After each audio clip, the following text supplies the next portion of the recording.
दोस्तों, आप यहाँ पे स्क्रीन देख रहे हैं एक सवाल। और सवाल क्या है? सवाल आपको बता दें। सवाल है कि दिए गए विकल्पों में से लुप्त अंक को ज्ञात करना है। आप इसमें देख रहे होंगे एक तरफ 7 है, फिर उसके बाद क्वेश्चन मार्क है, फिर 36 है, 42 है, 9 है, 6 है।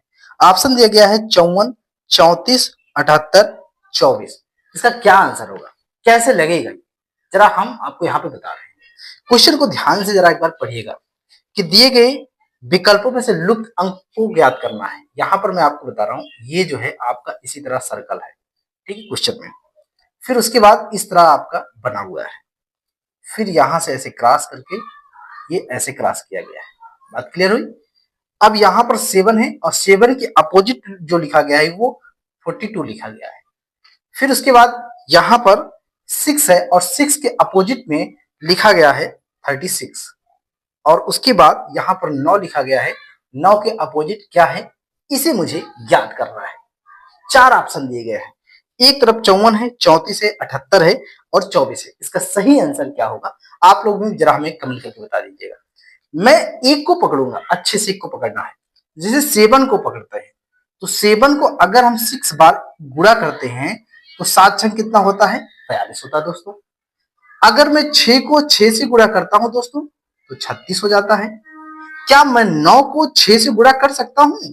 9 छक 54, इसमें 54 आंसर सही हो जाएगा। क्या हमारे ऑप्शन में 54 आंसर है?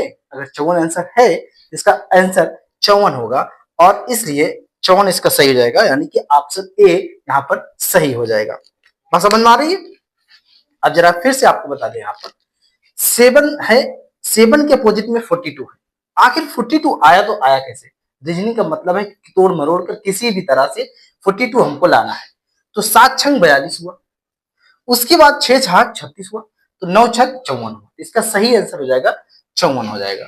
चलिए एक दूसरा क्वेश्चन भी यहाँ पर देख सकते हैं आप स्क्रीन पे।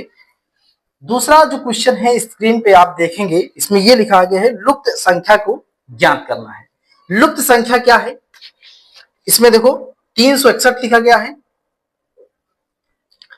उसके बाद क्वेश्चन मार्क है, फिर 169 लिखा गया है, फिर आपका 121 लिखा गया है, फिर इसी तरह 49 लिखा गया है और फिर 25 लिखा गया है।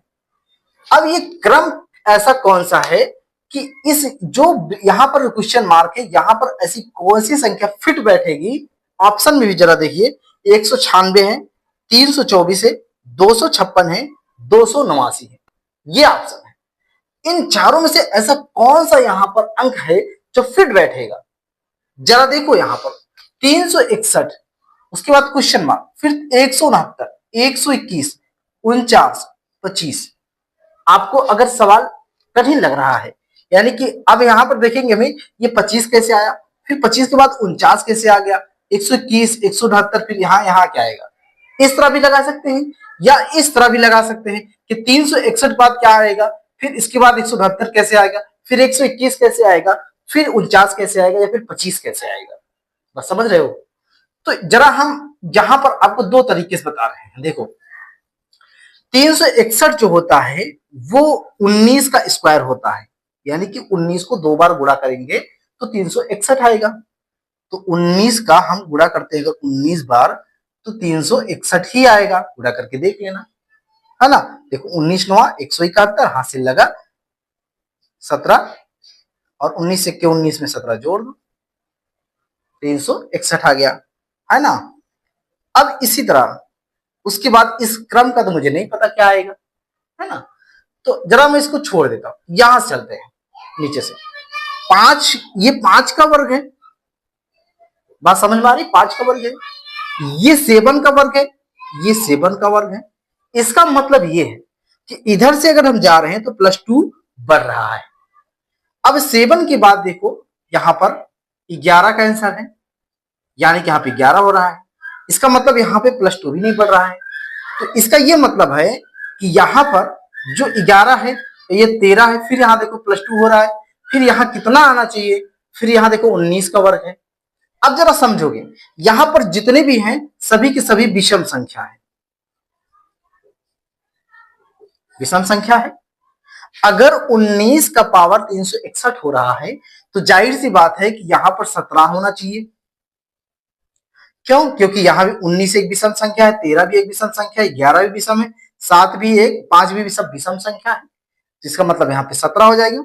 17 को अगर हम 17 करते हैं यानी कि 17 का वर्ग करते हैं तो 289 आता है दोस्तों। जिसका मतलब हमारा ऑप्शन जो है वो डी सही हो जाएगा, यानी कि 289। बाकी आप यहाँ पर देख सकते हैं 13 का 13 ग्राम में 169, 11 ग्राम में 121, 7 7 49, 5 55 25। ठीक है।